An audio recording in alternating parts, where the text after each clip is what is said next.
करतोय? ही दादाची आंघोळ सिंचन योजना. काय? त्याचा काय विषय, दादाला पाण्याचे टिपूस वाया गेलेला आवडत आहे ना, आणि आंघोळ करतो तर बादलीभर पाणी वाया जातं ना. तर हे बादलीभर पाणी वाया जाऊ नये म्हणून त्यानं अशा आंघोळीचा शोध लावलाय. आंघोळीचं घातलं पाणी झाडं पिकली सोन्यावाली. वा, किती छान आयडिया आहे ही. हे लोकांपर्यंत पोहोचायलाच पाहिजे. अरे म्हणजे लोक पाणी तरी कमी वापरतील. एक मिनिट.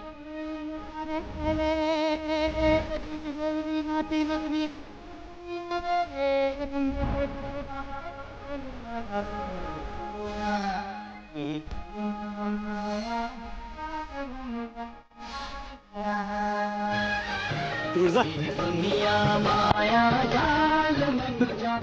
तुळजा काय करतो तू?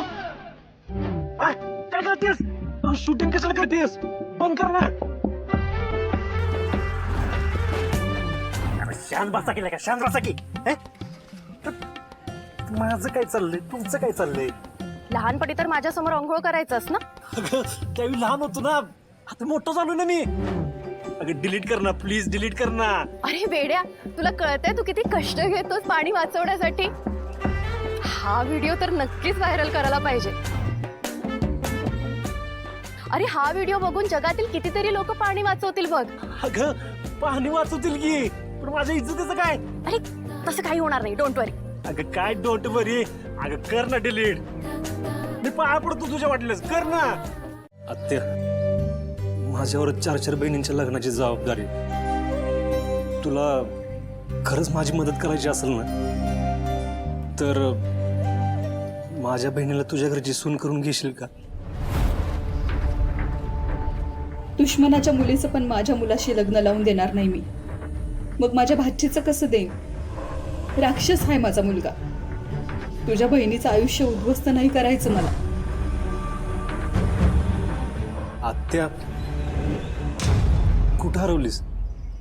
नाही रे, काय नाही. मी बघते काय करता येते ते. आत्या, नक्की विचार कर, लय उपकार होतील तुझे. अरे हो, तेजूला पोरगा बघायला येणार आहे ना, ते डॅडींना सांगू नको, मीच येईन सांगायला.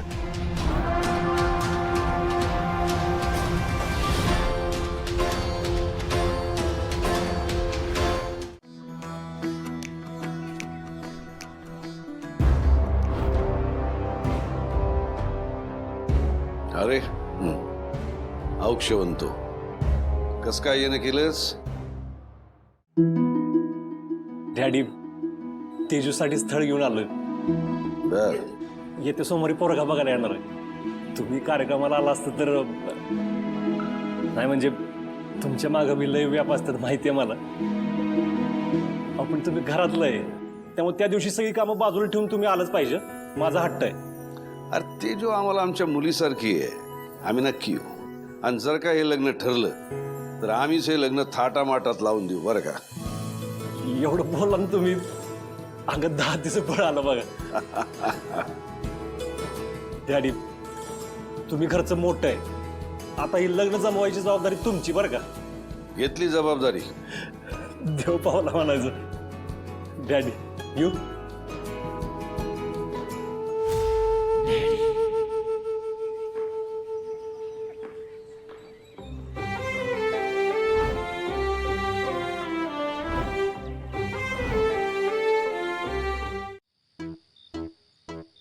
पुढ्या नीट बांध, पुढ्या तुझ्या पुढ्यात बांधीत.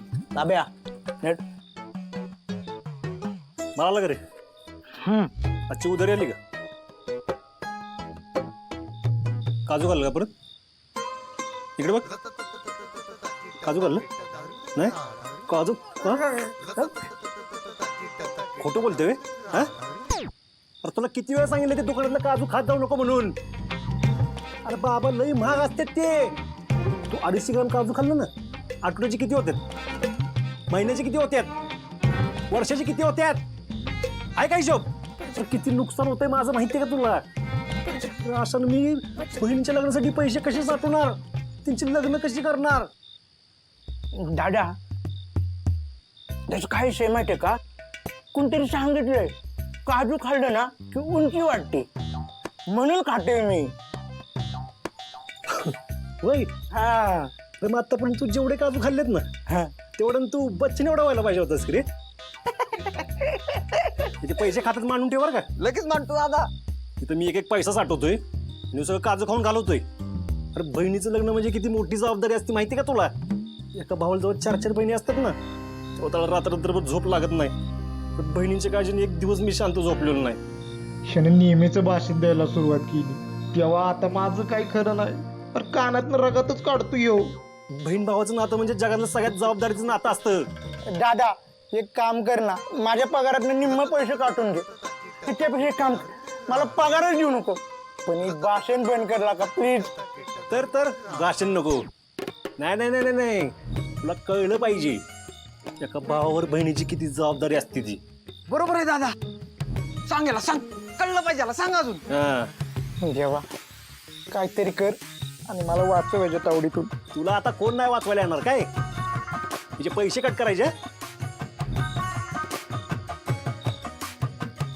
वहिनी, काय बहिणी.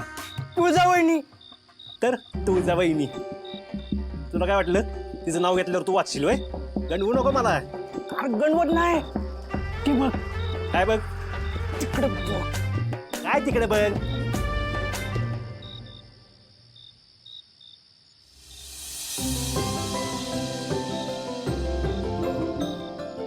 वाचलो.